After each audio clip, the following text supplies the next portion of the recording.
Você poderia se apresentar? Bom, meu nome é Lincoln. Atualmente eu lido bastante com essa questão do canto gregoriano. Tenho um apostolado nesse campo já há quase 7 anos que meu trabalho musical está centrado assim, no canto gregoriano. Certo. Bom, como que você conheceu o canto gregoriano, Lincoln? Bom, eu conheci o canto gregoriano, eu procurei na internet, né? Estava interessado em conhecer a missa no rito tradicional, porque o Papa Bento XVI, né, promulgou o motu próprio, e então eu estava muito interessado em conhecer a missa tradicional. E daí na internet, conversando com um grupo de fiéis interessados na missa tradicional, eu descobri que em Curitiba estava tendo a missa tradicional e fui, marquei um dia lá e, não, esse dia eu vou conhecer a missa tradicional.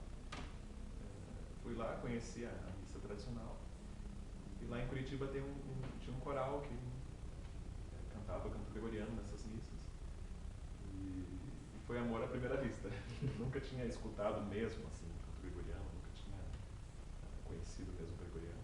Só de ouvir falar, aquele conhecimento que todo mundo tem do gregoriano, né? Quer dizer, aquele conhecimento zero que as pessoas têm do canto gregoriano só de ouvir falar. E lá não, lá eu escutei o coral cantando e gostei muito do coral cantando na missa tradicional. E no final da missa eu conversei com a maestrina e então como é que funciona para aprender canto gregoriano, para cantar canto gregoriano? E ela me falou assim, não, venha aqui antes da missa, na próxima missa, uma hora antes, a gente ensaia antes, e você já sai cantando no coral. Então foi assim que eu conheci o canto gregoriano, na missa tradicional, ouvindo o coro e ficando com vontade já de participar com o coro na missa tradicional. Certo. Qual o lugar do canto gregoriano na liturgia latina?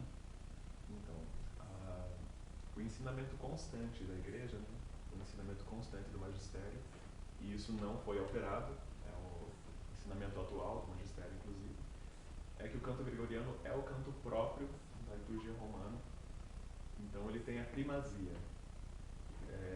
O canto gregoriano, né, ele surgiu, né, a partir do canto dos primeiros cristãos. Então, o canto gregoriano está para a música, né?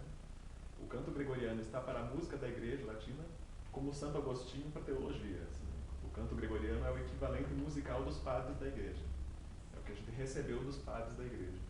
Então, o canto gregoriano ele está muito atrelado realmente à verdade da fé. Ele foi criado pelo Espírito Santo ao longo dos séculos na igreja.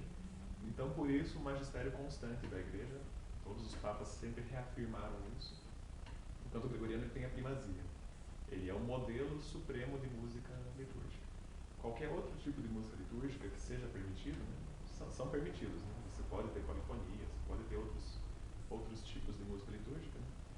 Esses outros tipos de música litúrgica serão mais litúrgicos e mais adequados à liturgia quanto mais se aproximarem do canto gregoriano, do sabor e do espírito do canto gregoriano.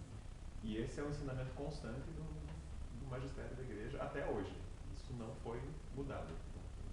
Imutável. Lincoln, existe hoje uma procura pelo canto gregoriano? Bom, graças a Deus, as novas gerações estão se interessando bastante. Então, principalmente nos lugares de missão nos Estados Unidos, que está tendo um crescimento grande do catolicismo recentemente, né? A juventude que está se convertendo ao catolicismo, que está procurando uma vida interior mais profunda, né? A gente vê que está crescendo bastante a busca pelo canto gregoriano como um canto orante. Né? As pessoas hoje em dia estão procurando muito pela vida interior, pela vida de oração, e elas percebem que o canto gregoriano é um canto que fomenta a oração, a vida interior, e percebem esse valor do canto gregoriano para a liturgia. Então, a gente vê que nos Estados Unidos, principalmente, mas no Brasil também, a gente está tendo um renascimento do canto gregoriano nos mosteiros, a gente está tendo um renascimento do canto gregoriano em algumas paróquias, a gente vê esforços, por enquanto ainda talvez esforços um pouco isolados no Brasil, né? Mas a gente vê em outros lugares onde o pessoal está procurando bastante. Né? Tem organizações de música sacra mesmo que estão lutando para aumentar o espaço do canto gregoriano. Então, os CDs de canto gregoriano teve recentemente um Sereno, uma abadia cisterciense, né, que estava na lista dos mais vendidos, da música mais vendida no mundo inteiro, então mais ouvida no mundo inteiro, então bateu o hit. Então a gente vê que mesmo entre os não católicos, o canto gregoriano recebe uma procura hoje em dia. Ele é bem reconhecido, o valor estético, o valor artístico, o canto gregoriano é muito reconhecido.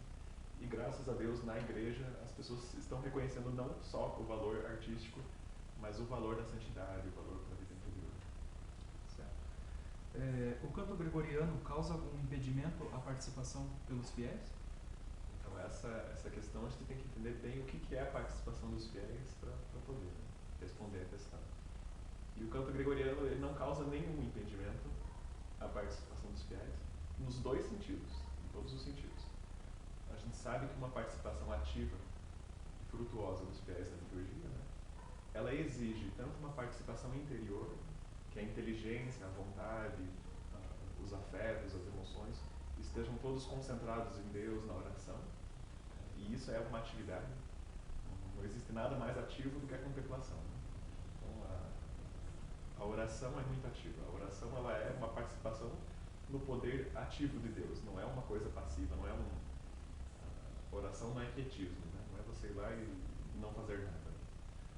Então, nesse sentido, essa participação ativa interior, você não precisa nem falar muito, né? O canto gregoriano ele foi feito para fomentar a oração. Ele foi feito a partir da oração.